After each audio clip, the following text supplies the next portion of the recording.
नमस्कार। आकाशवाणी देहरादून से प्रस्तुत हैं प्रादेशिक समाचार।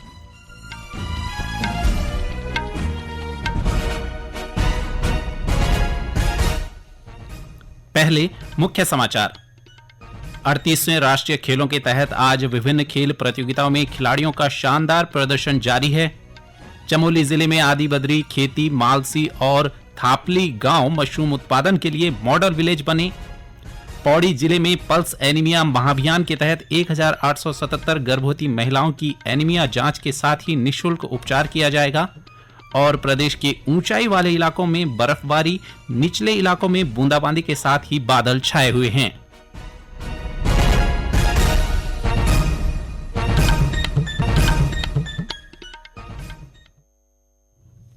प्रादेशिक समाचार के साथ मैं संजय भंडारी। और अब समाचार विस्तार से। 38वें राष्ट्रीय खेलों का रोमांच अपने चरम पर है। आज विभिन्न खेल प्रतियोगिताओं में खिलाड़ियों का शानदार प्रदर्शन जारी है। उत्तराखंड एक स्वर्ण समेत कुल 17 पदकों के साथ पदक तालिका में 19वें स्थान पर है। उत्तराखंड ने अब तक वुशु, बैडमिंटन, वेटलिफ्टिंग, हैंडबॉल और योगासन में अच्छा प्रदर्शन किया है। वुशु में राज्य को सबसे अधिक 1 स्वर्ण सहित 12 पदक मिले हैं, जबकि बैडमिंटन में 2 रजत, हैंडबॉल में 1 रजत और योगासन में 1 रजत पदक मिला है। देहरादून के महाराणा प्रताप स्पोर्ट्स कॉलेज के समीप स्थित वन विभाग की 2.77 हेक्टेयर भूमि को खेल वन के रूप में विकसित किया जाएगा। राष्ट्रीय खेलों में पदक जीतने वाले 1600 खिलाड़ियों के नाम से यहां पर रुद्राक्ष के पौधों का रोपण किया जाएगा। मुख्यमंत्री पुष्कर सिंह धामी 10 फरवरी को खेल वन का शुभारंभ करेंगे। मुख्यमंत्री ने कहा कि प्रधानमंत्री नरेंद्र मोदी की प्रेरणा से ग्रीन गेम्स की थीम पर राष्ट्रीय खेलों का सफलतापूर्वक आयोजन किया जा रहा है। हरित पहल करते हुए सरकार ने कई ऐसे कदम उठाए हैं जिनसे दूर दूर तक पर्यावरण संरक्षण का संदेश जाएगा। राष्ट्रीय खेल सचिवालय के मुख्य कार्यकारी अधिकारी अमित सिन्हा ने बताया कि यहां लगाए जाने वाले हर पौधे से हमारी स्मृतियों में विजेताओं का सुनहरा प्रदर्शन हमेशा ताजा रहेगा। चमोली जिले में गैरसैंण ब्लॉक के आदि बद्री, खेती, मालसी और थापली गांव मशरूम उत्पादन के लिए मॉडल विलेज बन गए हैं। नैनीताल, अल्मोड़ा और पौड़ी जिले के 25 किसानों ने इन गांवों का भ्रमण कर नई तकनीकी से बनाए गए टनल और शेड में मशरूम उत्पादन की जानकारी ली। इस दौरान किसानों ने अतिरिक्त आय स्रोत के रूप में इस मॉडल को अपनाने में रुचि दिखाई। वहीं जिलाधिकारी संदीप तिवारी ने कहा कि कृषि और बागवानी को बढ़ावा देकर पहाड़ों से पलायन रोका जा सकता है। उन्होंने बताया कि जिले में किसानों को सेब, कीवी, मशरूम और अन्य नकदी फसल उत्पादन से जोड़कर उनकी आजीविका संवर्धन पर ध्यान दिया जा रहा है। मुख्य कृषि व उद्यान अधिकारी जेपी तिवारी ने कहा कि जिले में मशरूम उत्पादन के लिए उपयुक्त जलवायु, संसाधन और बाजार उपलब्ध है। मशरूम उत्पादन किसानों की आय दोगुनी करने की दिशा में सार्थक सिद्ध हो रहा है। गौरतलब है कि चमोली जिला प्रशासन ने आदि बद्री, खेती, मालसी, थापली आदि गांवों में किसानों को प्रशिक्षण दिया। इसके अलावा पायलट प्रोजेक्ट के रूप में मशरूम उत्पादन के लिए इन गांवों में मशरूम टनल और शेड बनाए गए। आज यहां उत्पादित ऑर्गेनिक मशरूम की बाजार में मांग बढ़ने के साथ किसानों को अच्छे दाम मिल रहे हैं। चंपावत जिले के विभिन्न स्थानों पर बैठकी होली का गायन शुरू हो गया है। टनकपुर, चंपावत, पाटी, लोहाघाट और खेती खान सहित ग्रामीण व शहरी क्षेत्रों में बसंत पंचमी के दिन से हारमोनियम व तबले की थाप पर विभिन्न राग फागों में बैठकी होली का गायन कर होलियार होली के रंगों में सराबोर हो रहे हैं। संगीत प्रेमी हिमेश कलखुटिया ने बताया कि बैठकी होली शास्त्रीय संगीत पर आधारित होती है। बसंत पंचमी से होली तक जो है फिर रंग की जो होलियां हैं, बैठक की होलियां, वो शुरू हो जाती हैं और लगातार ये क्रम जो है होलियों तक चलते रहता है। और इसमें विभिन्न रागों में ये बैठक की होली गाई जाती है। जैसे राग काफी है, श्याम कल्याण है, बिहाग है, जजवंती है और सहाना है, पीलू है, इस तरह भैरवी है और ऐसे कई रागों में जो है बैठक की होली का गायन किया जाता है। और ये पूर्ण रूप से शास्त्रीय गायन पर आधारित होती है और इसकी अपने आप में एक अनूठी गायन शैली है। और जब जो आदमी इसमें गाता है तो होलियों में एक तरह से मस्त हो जाता है और हमारी जो पुरातन चीज़ें हैं वो सब इसमें निकल के आती हैं। महाभारत से, रामायण से जुड़ी हुई चीज़ें इसमें निकल के आती हैं और भगवान कृष्ण और राधा के बीच का जो संवाद है वो विशेष रूप से होलियों में गायन किया जाता है। ये समाचार आकाशवाणी के देहरादून केंद्र से प्रसारित किए जा रहे हैं। ताजा समाचार के लिए आप हमारे सोशल मीडिया एक्स व Facebook page Akashvani news Uttarakhand को फॉलो कर सकते हैं। साथ ही ये समाचार हमारे YouTube channel Akashvani news Uttarakhand पर भी उपलब्ध हैं।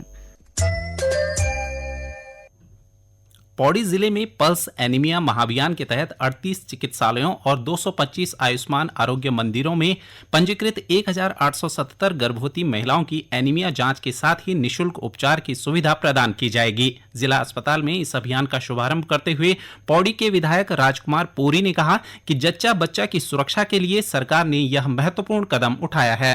पल्स एनीमिया महाअभियान है, ये 4 तारीख से और 10 तारीख तक का जो पखवाड़ा है इसमें चलेगा और ये सरकार का बहुत अच्छा एक प्रयास है उस प्रत्येक महिला तक जागरूकता का अभियान पहुंचाना जो कि वास्तव में जरूरतमंद है। और जो अगर कोई महिला इस तरह की पाई जाए तो उसको सुरक्षित संपूर्ण ट्रीटमेंट देना सरकार का मंतव्य है और इसी ध्येय के साथ ये कार्यक्रम का आज यहाँ पर शुभारंभ हुआ। जिला अस्पताल पौड़ी में सभी जो यहाँ पर आशा कार्यकर्ती और हॉस्पिटल के अन्य का जो फील्ड वर्कर्स है उनको ये जानकारी दी गई कि घर घर जाकर गांव-गांव जाकर जो लोगों को जागरूक करें। नोडल अधिकारी डॉक्टर रमेश कुंवर ने बताया कि जिले में यह अभियान 10 फरवरी तक चलेगा। उन्होंने बताया कि गर्भावस्था के दौरान एनीमिया न केवल मां के स्वास्थ्य पर असर डालता है बल्कि शिशु के कम वजन, समय से पहले जन्म और प्रसव के दौरान होने वाली जटिलताओं का कारण भी बन सकता है। उन्होंने कहा कि महिला के प्रसव के बाद मां और बच्चा दोनों स्वस्थ रहें, इसलिए गर्भवती महिला की एनीमिया की जांच बहुत जरूरी है। जितनी भी गर्भवती महिलाएं हमारी हैं उन सब में एनीमिया की जांच होगी, क्योंकि जैसे कि मालूम ही है कि हमारे पहाड़ में ज्यादातर 70% महिलाएं एनीमिया से ग्रस्त हैं और गर्भवती महिलाओं में तो एनीमिया के सबसे ज्यादा चांसेस होते हैं। इसलिए आज से इस प्रोग्राम की हमने शुरुआत कर दी है। तो पूरे जनपद में हमारे 1877 लगभग गर्भवती महिलाएं हैं, जिनमें सभी जितने भी ब्लॉक्स हैं उनको सूची दे दी गई है। उनकी इसमें जांच होगी और जांच करके अनिमिक जितनी भी महिलाएं होंगी उन सबका उसके बाद फिर इलाज किया जाएगा। और सिर्फ इलाज ही नहीं किया जाएगा ताकि अनीमिया उनका बिगड़े ना, इसके लिए सस्टेनेबिलिटी भी बहुत जोर दिया जाएगा और विभिन्न प्रकार के जो हमारे काउंसलर्स होते हैं वो उनकी काउंसलिंग करेंगे ताकि किस प्रकार का लाइफस्टाइल उन्हें अपनाना पड़े और फूड और न्यूट्रिशन की उन्हें सलाह दी जाएगी। प्रदेश के ऊंचाई वाले इलाकों में बर्फबारी जबकि निचले इलाकों में बूंदाबांदी के साथ ही बादल छाए हुए हैं। उत्तरकाशी जिले में गंगोत्री धाम में इस महीने की पहली बर्फबारी हुई, वहीं निचले इलाकों में कहीं कहीं बादल छाए हुए हैं। बागेश्वर जिले की ऊंचाई वाले क्षेत्र पिंडर घाटी में हल्की बारिश के समाचार हैं। राजधानी देहरादून में आज बूंदाबांदी हुई, वहीं प्रदेश के अधिकांश क्षेत्रों में बादल छाए हुए हैं। इस बीच मौसम विभाग के वैज्ञानिक रोहित थपलियाल ने बताया कि आज उत्तरकाशी, चमोली, रुद्रप्रयाग, पिथौरागढ़ और बागेश्वर जिले के अनेक स्थानों पर हल्की से मध्यम बारिश की संभावना है। इस दौरान टिहरी, देहरादून, पौड़ी, चंपावत, नैनीताल, ऊधम सिंह नगर और हरिद्वार में कहीं कहीं गर्जन के साथ आकाशीय बिजली चमकने का येलो अलर्ट जारी किया गया है। उत्तराखंड के जो आंतरिक जनपद हैं जैसे उत्तरकाशी, रुद्रप्रयाग, पिथौरागढ़, बागेश्वर, चमोली, वहाँ पर अनेक स्थानों पे हल्की से मध्यम वर्षा बर्फबारी की संभावना है। जबकि जो उत्तराखंड के अन्य जनपद हैं वहाँ पर कुछ स्थानों पे बहुत हल्की से हल्की वर्षा मिलने की संभावना है। तो इसमें जो 3000 मीटर या उससे अधिक ऊंचाई वाले क्षेत्र है वहाँ पर बर्फबारी मिलने की संभावना है। साथ ही आज बात करेंगे तो जो उत्तराखंड के मैदानी क्षेत्र से लगे हुए जनपद हैं जैसे देहरादून, टिहरी, पौड़ी, नैनीताल, चंपावत या फिर हरिद्वार और ऊधम सिंह नगर, वहाँ जो है गर्जन के साथ आकाशीय बिजली चमकने की भी संभावना है, कहीं कहीं ये देखने को मिल सकता है। चमोली जिला सभागार में समान नागरिक संहिता यूसीसी पर एक दिवसीय कार्यशाला का आयोजन किया गया। इस दौरान प्रेजेंटेशन के माध्यम से यूसीसी कानून के बारे में विस्तार से जानकारी दी गई। साथ ही यूसीसी के विधिक प्रावधानों के उल्लंघन के दंडात्मक परिणामों के बारे में भी बताया गया। इस दौरान जिलाधिकारी संदीप तिवारी ने आम जनमानस को जागरूक करने के लिए जिला कार्यालय, तहसीलों और ब्लॉक कार्यालयों सहित नगर निकायों के प्रमुख स्थानों पर यूसीसी के होर्डिंग्स लगाने के निर्देश दिए। अंत में मुख्य समाचार एक बार फिर।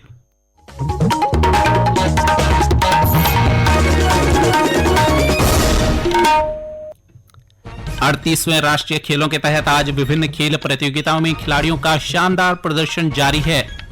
चमोली जिले में आदि बद्री, खेती, मालसी और थापली गांव मशरूम उत्पादन के लिए मॉडल विलेज बने। पौड़ी जिले में पल्स एनीमिया महाअभियान के तहत 1877 गर्भवती महिलाओं की एनीमिया जांच के साथ ही निःशुल्क उपचार किया जाएगा। और प्रदेश के ऊंचाई वाले इलाकों में बर्फबारी, निचले इलाकों में बूंदाबांदी के साथ ही बादल छाए हुए हैं। इसके साथ ही प्रादेशिक समाचार का ये अंक समाप्त हुआ। नमस्कार।